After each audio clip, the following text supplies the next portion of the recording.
Pepito iba para la iglesia en la bici.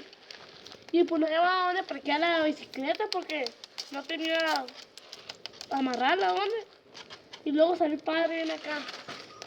Y le dijo el padre, déjala ahí, mijo, Dios está con ella.